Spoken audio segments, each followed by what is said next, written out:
इस वक्त पूरे पाकिस्तान में एक शदीद बहरान है और लोग बिलबिला रहे हैं। बिजली के बिल बमों की सूरत में जो आकर गिरे हैं तो उसने सबको तड़पने पर मजबूर कर दिया है। और अमलन सूरत हाल ये है कि इतने बिल आ गए हैं कि लोग अपनी जो ज़रूरत की अशिया हैं वो बेचने पर मजबूर हो गए। हमारे पास ऐसी इतलात आ रही हैं कि ख़वातीन अपने ज़ेवरात तक बेचकर ये बिल अदा कर रही हैं। आप इससे अंदाज़ा कर सकते हैं कि IMF की ग़ुलामी में और अपनी मराहत को न छोड़ते हुए इस हुक्मरान तबके ने किस तरह से हमें इन अज़ाबों में मुब्तला किया हुआ है। कल ही पेट्रोल की कीमत में इजाफ़ा किया गया है, गैस की कीमत में इजाफ़ा किया गया है और हमें ये खुशखबरी सुनाई जा रही है कि 15 तारीख़ को जो IMF वाले हमसे फिर बात करेंगे तो हम मज़ीद चीज़ों में इजाफ़ा करेंगे। गोया जो एक ज़ालिमाना बजट पेश हो चुका है वो भी अभी नाकाफ़ी है इनकी हवस पूरा करने के लिए और ये आवाम को मज़ीद टैक्सों के बोझ तले दबाना चाहते हैं। इस वक्त तनख्वाहदार तबका इंतहाई अजियत का शिकार है। जागीरदारों पर टैक्स नहीं लगाया जा रहा, उनसे टैक्स वसूल नहीं किया जा रहा, बड़े बड़े लोग मज़े कर रहे हैं। IPPs में वो सारे लोग जिनका ताल्लुक़ मुख्तलिफ़ पार्टियों से है, हुकूमती पार्टियों से, उनकी अय्याशियाँ लगी हुई हैं। हमारे ये बिजली के बिलों में जो टैक्स लगे हुए हैं, जो पेट्रोल पे लेवी लगाई गई है, इन सब पैसों के नतीजे में हम पेट भरेंगे उन जालिमों का जो पहले ही हज़ारों अरब रुपए लूट के चले गए हमारे। और वो IPPs वाले हैं कि जिन्हें कैपेसिटी चार्जेस के नाम पर हम पेमेंट देंगे, अपने खून पसीने की कमाई देंगे। और बजाय इसके कि हुकूमत को कोई शर्मिंदगी हो, प्राइम मिनिस्टर साहब बड़े एजाज से बताते हैं कि हमने IMF के साथ मिलकर बजट बनाया है। और वो जो चीज़ हमेशा से लोगों के लिए शर्म का बायस होती थी, लोग छुपाते फिरते थे कि IMF के कहने पे कोई बजट बनाया गया है, अब अलल ऐलान वो कह रहे होते हैं। इससे आप अंदाज़ा लगाएं कि इन लोगों की जहनी सतह क्या हो गई है, सोच की सतह क्या हो गई है, इनका जो मेयार है वो क्या हो गया है और ग़ुलामी में किस तरह से ये मुब्तला हो चुके हैं। तो ये जो हमारा हुक्मरान तबका है जो हमारे सरों पर मुसल्लत है, जिसकी बरात में इजाफा किया गया है, जिन्हों जो कुछ छोड़ने के लिए तैयार नहीं है, ये इस वक्त अलामती तौर पर ये असम्बली कर सकती थी ना कि वो अपनी मराहत छोड़ देते और इसमें सारी पार्टियां एक हो गईं और इन मराहत को कबूल कर लिया।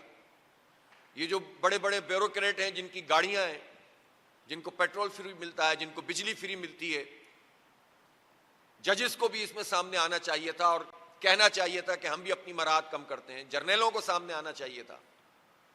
जितने आला फौजी अफसरान हैं, जब आर्मी चीफ साहब मुल्कों जाते हैं प्राइम मिनिस्टर के साथ कि मईशत के लिए हम डॉलर्स लें, कर्जे लें, इन्वेस्टमेंट की बात करें, तो इसका मतलब यह है कि वो इस पूरे अमल में शरीक हैं।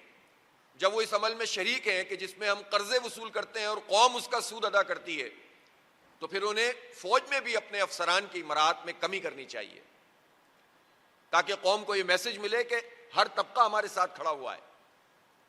इसी तरह से आप देखते चले जाएं तो आपको एक महदूद किस्म के तबका पनपता हुआ महसूस होगा और गरीब आवाम तो गरीब मिडिल क्लास फारिग हो रहा है बिल्कुल।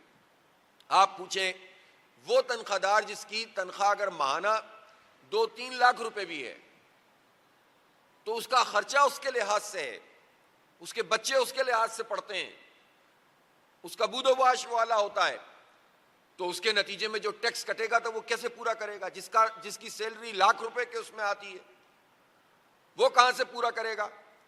इस रियासत ने और इस हुकूमत के पूरे निजाम ने और इस अशराफिया ने जो हमारे सरों पर मुसल्लत है, हमें तो अच्छी तालीम से महरूम कर दिया है।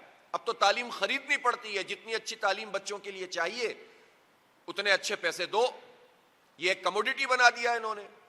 सेहत की सहूलतों का हाल यह है कि पहले ही मफकूद है और फिर उस पर उन्होंने अद्वियात के खाम माल के ऊपर टैक्स लगा दिया है। फिर इन्होंने एक और काम यह किया है कि जो बहुत बुनियादी किस्म के, जिनका ताल्लुक जान बचाने से भी है। मिसाल के तौर पर एंजियोग्राफी अगर करनी है, स्टेंट डालने हैं दिल के मरीज को, उसमें भी 18%, 20% टैक्स लगा दिए। तो आप ये बताएं कि पाकिस्तान में गवर्नमेंट सेक्टर में कितने फीसद लोगों को जो है दिल के मरीजों को सहूलत हासिल है। तो कुछ ये जो प्राइवेट सेक्टर में लोग जाकर इलाज कराने पर मजबूर हैं, मजीद वो महंगा हो जाएगा।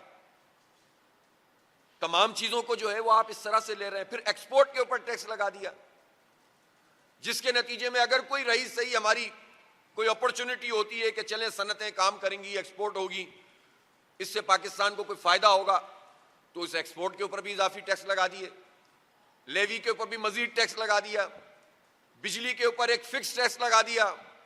कहां जाएं लोग, क्या करें? जाहिर है कि अवाम को इस तरह से हम तनहा तो नहीं छोड़ सकते कि वो मारे मारे फिरते रहे। कोई एक दिन ऐलान करे हड़ताल का, कोई दूसरे दिन ऐलान करे हड़ताल का, लोगों को पता ही ना चले कि कौन कर रहा है, क्या कर रहा है।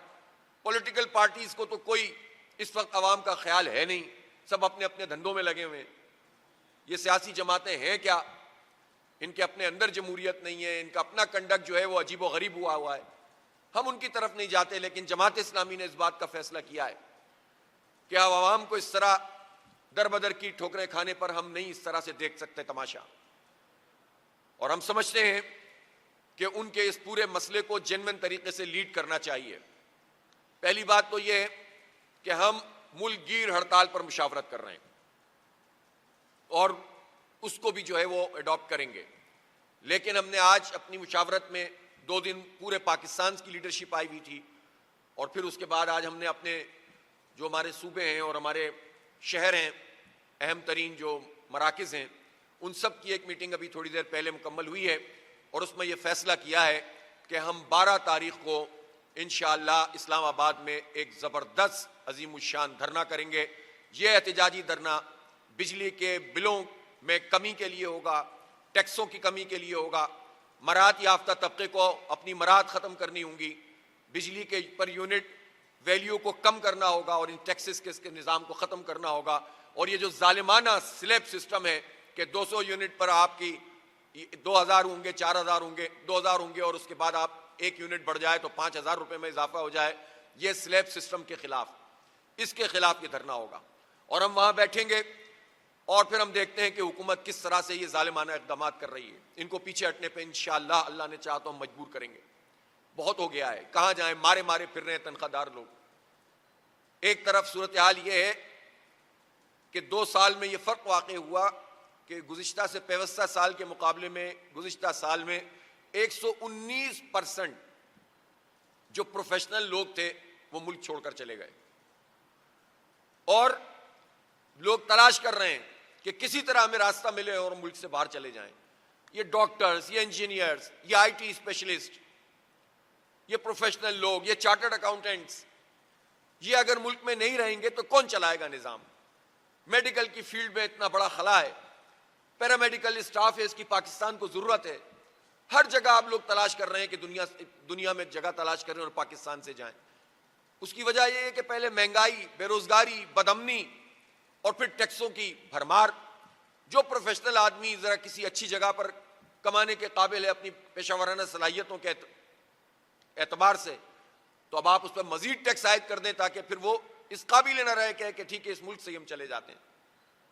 चूंकि जब वो देखता है कि तालीम भी खरीदनी है, अमन भी खरीदना है, सेहत की सहूलत भी खरीदनी है, और टैक्सों पे टैक्स लग रहा है, तो ये जब हुकूमत कुछ भी नहीं दे रही तो फिर हम यहाँ क्या करें? और ये वो एक अमूमी रुझान है जो पाकिस्तान के नौजवानों में पैदा हो चुका है, जो पाकिस्तान के लिए अच्छा नहीं है। इस हुक्मरान तबके ने हमारे नौजवानों को ये पाकिस्तान दिया हुआ है। हम इस पाकिस्तान को इन जालिमों के हाथ में देकर मजीद बर्बाद नहीं कर सकते। 25 करोड़ लोग बाहर नहीं जा सकते। 30 साल तक की उम्र के तकरीबन 60% लोग हैं इसमें से। आप अंदाजा लगाइए, ये कोई 15 करोड़ की तादाद बनती है। 15 करोड़ लोग क्या मुल्क से बाहर चले जाएंगे? तो फिर क्या करेंगे? मुनशियात के अड्डे खुले हुए हैं, स्ट्रीट क्रिमिनल पैदा हो रहे हैं, और रही सही कसर यह है कि बस हर चीज को कंट्रोल करने के लिए ताकत का इस्तेमाल करो, ऑपरेशन करो। इस माइंडसेट के साथ इस मुल्क को चलाया जा रहा है। मर्जी के नतीजे हासिल करो, फॉर्म 47 की हुकूमतों को मुसल्लत करो और इस तरह से जो है वो पूरे के पूरे इख्तिदार पे कब्जा कर लो और अय्याशियां करो, लूट मार करो, तो ये तो नहीं चलेगा। पाकिस्तान के इन नौजवानों को, पाकिस्तान के इन अवाम को हम इस तरह से तन्हा नहीं छोड़ सकते। 12 तारीख को इंशाअल्लाह ये तारीखी धरना होगा इस्लामाबाद में, ये जमात इस्लामी का धरना है। हुकूमत से कहता हूं कि वो होश के नाखून ले, वो अपनी चीजों को ठीक करो, अवाम को रिलीफ दो, बिजली के बिल कम करो, टैक्स कम करो, कोई दूसरी सूरत नहीं है इसके अलावा। हम वहां बैठेंगे और फिर बैठेंगे और फिर उसके बाद वहीं से बैठकर बात करेंगे, फिर पूरे पाकिस्तान में भी इस तहरीक को वहीं से बैठकर चलाएंगे इंशाअल्लाह। ये हक दो अवाम को तहरीक है, ये हक दो पाकिस्तान को तहरीक है। ये जमात इस्लामी ने शुरू कर दी है, अभी कोई इंतखाब नहीं है। हम उस तरह की पार्टी नहीं है कि जब इंतखाब हो तो पार्टियां तुलू हो जाएं और इंतखाब खत्म हो तो पार्टियां गुरूब हो जाएं। हम जो सियासत करते हैं वो अवाम की बुनियाद पर करते हैं, इसको इबादत समझ के करते हैं, अवाम के इश्यूज पर करते हैं। हमारी सियासत नफरत की नहीं है, अफराद की नहीं है। हमारी सियासत जो है अवाम के हक की खातिर है। इसलिए हक दो अवाम को तहरीक हम शुरू कर रहे हैं और 12 तारीख को इंशाअल्लाह तारीखी धरना होगा। और इस दौरान में हड़ताल के हवाले से भी हम मुशावरत कर रहे हैं। मैं ताजरों से भी कहता हूं, सनतकारों से कहता हूं, खासतौर पर ये जो तनख्वाहदार तबका है, मिडिल क्लास लोग हैं, प्रोफेशनल लोग हैं, वो हमारी इस तहरीक का हिस्सा बने।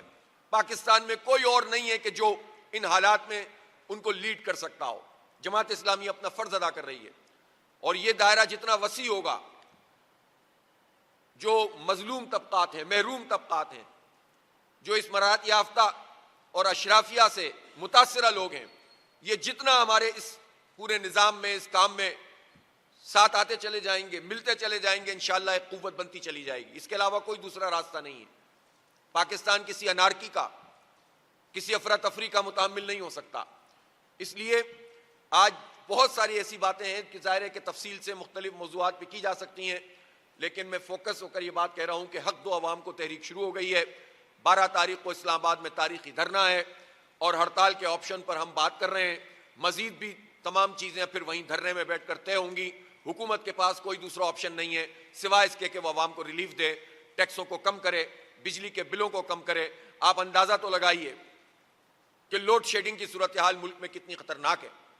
शदीद गर्मी और शदीद लोड शेडिंग। क्यों? बिजली पैदा करने की सलाहियत 41,000 मेगावाट है, कंजम्पशन हमारी 30,000 मेगावाट है तकरीबन, एवरेज लगाएं तो और कम है, पीक लगाएं तो 32,000 है। तो ये जो 9-10 हज़ार मेगावाट इजाफी सलाहियत मौजूद है, लेकिन बिजली मौजूद नहीं है। बिजली मौजूद है तो ट्रांसमिशन लाइनें मौजूद नहीं है। करप्शन है, करप्शन है और करप्शन है। टैक्स लगाए जाओ, बिल बढ़ाए जाओ। एक के इलेक्ट्रिक माफिया है कराची में, 1,000 लोग इस शदीद गर्मी में इंतकाल हो गया है गर्मी की वजह से। क्यों हो रहे हैं इंतकाल? इसलिए हो रहे हैं कि गर्मी शदीद है और बिजली आ नहीं रही। वो दावा करता था कि इलेक्ट्रिक वाले कहते थे कि हमने 70% इलाके को लोड शेड फ्री कर दिया है। 14 घंटे की लोड शेडिंग उन इलाकों में हो रही है जो लोड शेडिंग फ्री हैं, और बाकी इलाकों को तो आप छोड़ दें। और सूरत हाल ये है कि जब ठंडा पानी नहीं, फ्रिज नहीं काम कर रहा, अस्पतालों में कूलिंग सिस्टम डाउन हो रहे हैं, लोग अपने लोगों को ले लेके घूम रहे हैं। और 2015 में भी यही सब कुछ हुआ था। 5,000 लोग हलाक हो गए थे उस वक्त हीट वेव में, और फेलियर था के इलेक्ट्रिक का। यह है गवर्नमेंट की प्राइवेटाइजेशन। 19 साल से एक इदारा प्राइवेटाइज हुआ है, सबसे ज्यादा लाइन लॉसेस उसके हैं। जनरेशन 2005 के मुकाबले में 12-13% कम हो गई। ट्रांसमिशन लाइनें बोसीदा, लाइन लॉसेस सबसे ज्यादा, सबसे महंगी बिजली बनाता है। पाकिस्तान की मईशत पे बोझ है। चंद मराहत याफ्ता लोगों को के इलेक्ट्रिक माफिया खरीद लेती है, ताकतवर लोगों में से, हुकूमत में से, और पाकिस्तान के अवाम पर, कराची पर। कराची मिनी पाकिस्तान है। कोई गांव, गोठ, देहात ऐसा नहीं होगा जहां का कोई फर्द कराची में रहता ना हो या पढ़ा ना हो उसने। तो पाकिस्तान की मईशत में 50% एक्सपोर्ट में कंट्रीब्यूशन है उसका, टैक्स में 42% देता है, रेवेन्यू 67% देता है। तो उस शहर के साथ यह सलूक किया हुआ है कि सनतों को पानी नहीं, बिजली नहीं, गैस नहीं। उस शहर के साथ यह सलूक किया हुआ है कि आप बेड़ा गर्क किए, सबसे ज्यादा टैक्स देने वाले शहर के साथ ये शुरू के, और फिर उसके बाद जब गर्मी है तो पूरा सिस्टम डाउन हो गया है। यह कि इलेक्ट्रिक माफिया, नेपरा और हुकूमत का शैतानी इत्तेहाद है, और यही शैतानी इत्तेहाद मुख्तलिफ लेस्को, हेस्को, पेस्को, पेपको और इन सब जो डिस्कोज हैं, वो हुकूमत और नेपरा ऐसा शैतानी चक्कर है कि जिसने पाकिस्तान के अवाम को बर्बाद कर दिया है। और आईपीपी जो बनी हुई हैं, ये लूट के खा गए, हमें बर्बाद करके हमें रख दिया। अब इनको पीछे हटना पड़ेगा। इसलिए ये हक दो अवाम को तहरीक इंशाअल्लाह आगे बढ़ेगी। आप सब लोगों की तशरीफ आवरी का बहुत बहुत शुक्रिया।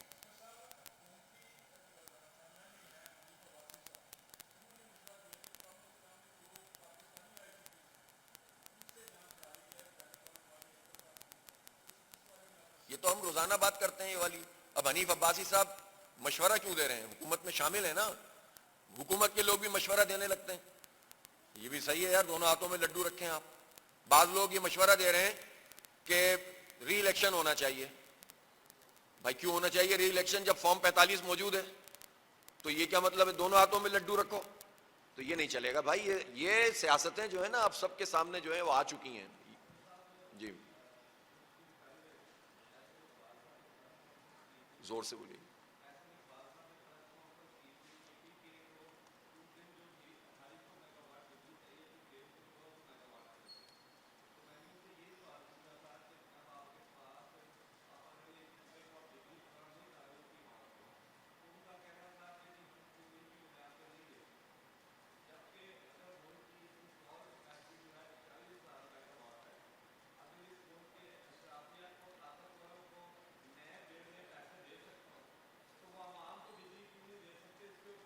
नहीं नहीं बिल्कुल यही तरीका है। ये सब चीजें इसमें शामिल हैं। वो कैसे कह सकते हैं कि बिजली चोरी करते हैं फला कर, जो चोरी करता है उसको पकड़ो ना। आपके पास वो मैकेनिज्म क्यों नहीं है? ये कैसे मुमकिन है कि एक इलाके में अगर 10 लोग चोरी कर रहे हैं तो 90 लोगों को आप सजा दें जो चोरी नहीं कर रहे?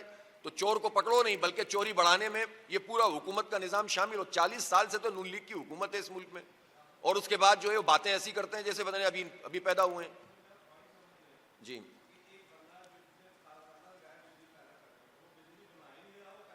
वो एक अलग बात, वो तो मैंने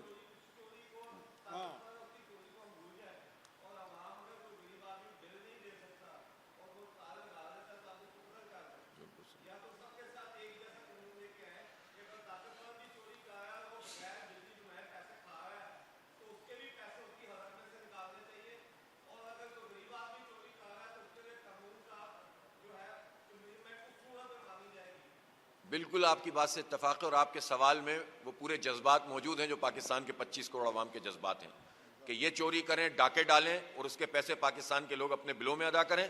और बिजली काटने के लिए आप कहें कि जनाब इलाके में चोरी होती है, सूबे में चोरी होती है। भाई चोरी होती है तो तुम ही तो चोर हो। एक ही तबका तो है जो हुकूमत में मुख्तलिफ पार्टियों में होता है।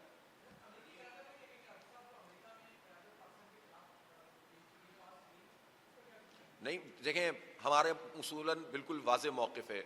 हुकूमत गिराने के हवाले से भी अमरीकी मुदाखलत नाजायज़ थी, और पाकिस्तान के अंदरूनी हालात के हवाले से जो करारदाद पास की गई वो भी काबिल कबूल नहीं है। इसलिए स्टांस बिल्कुल वाज़े है। किसी मुल्क को ये इख्तियार, उनके अपने मसाइल बहुत हैं। वो जो अमरीका इतना असला फराम कर रहा है इसराइल को इंसानों को कत्ल करने के लिए और बर्बाद करके रख दिया है, पुश्तबानी कर रहा है, दहशतगर्दी में मुआवनत कर रहा है, उस पर बात होनी चाहिए। तो हमारे अंदरूनी मामलात हैं, हम उसको एड्रेस कर रहे हैं। और अफसोसनाक बात यही है कि अपने अंदरूनी मामलात चूँकि हम एड्रेस ही नहीं कर पाते, उतनी जालसाजी हो रही है और इतना एक्सपोज धांधली हो रही है कि फिर दूसरों को मौका मिलता है हमारे मुतालिक बात करने का और जगहसाई का। लेकिन इस सब के बावजूद किसी मुल्क को ये इख्तियार हासिल नहीं है कि वो पाकिस्तान के अंदरूनी मामलात में मुदाखलत करे। जी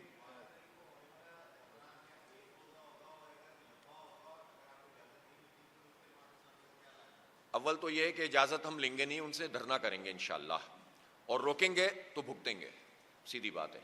दूसरी बात यह है कि धरना शुरू करने का हमने मुतय्यन किया है, ख़त्म करने का भी कोई फैसला नहीं किया।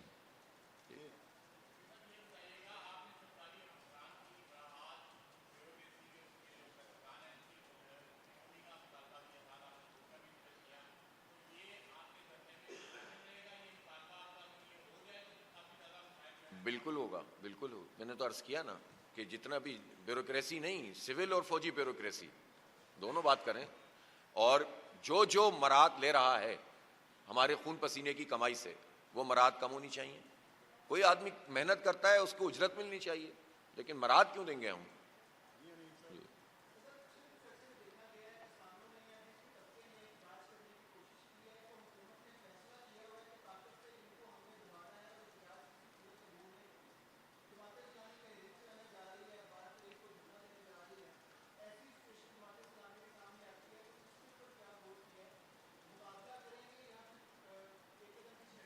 देखें, जमात इस्लामी के बारे में आप लोग अच्छी तरह जानते हैं कि ये हमारे लिए कोई नई बात नहीं है। हुकूमतें हमेशा इसी तरह से अवामी राय को कुचलने की कोशिश करती हैं, लेकिन जमात इस्लामी अवाम और जमहूर की ताकत से अपने जायज़ कानूनी, सियासी, जमहूरी, आइनी हक़ के मुताबिक जिद्दोजहद पर यकीन रखती है। आप कुचलने की कोशिश करेंगे तो ये तो मुज़ाहमत और बढ़ जाएगी। ये जमात इस्लामी है, इसको तो रोका नहीं जा सकता इंशाअल्लाह। और ये हुकूमत सोचे भी ना ये काम करने, बहुत मुश्किल में आ जाएगी। जोर से बोलिएगा।